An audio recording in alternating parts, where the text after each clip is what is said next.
Hello everyone, তো দেখো এঁচোড় চিংড়ি বানানোর জন্য প্রথমেই চিংড়ি মাছ ধুয়ে ফেলেছি। তারপর কড়াইয়ে তেল বসিয়ে দিয়ে আলুটাকে ভাজা হচ্ছে, তার মধ্যে একটু পেঁয়াজ কুচি দিয়ে পেঁয়াজটাকে ভেজে নিলাম।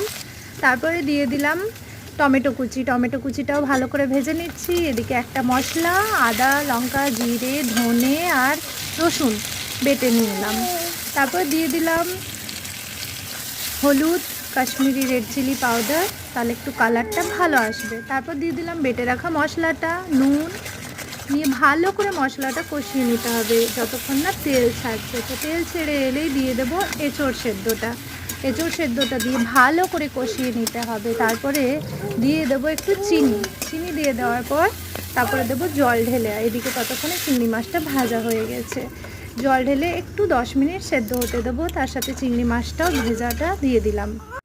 তারপর নামানোর সময় শাহি গরম মশলা আর ঘি দিয়ে নামিয়ে গরম গরম ভাতের সাথে খেতে দারুণ লাগবে। তো বাই, দেখা হবে নেক্সট ব্লগে।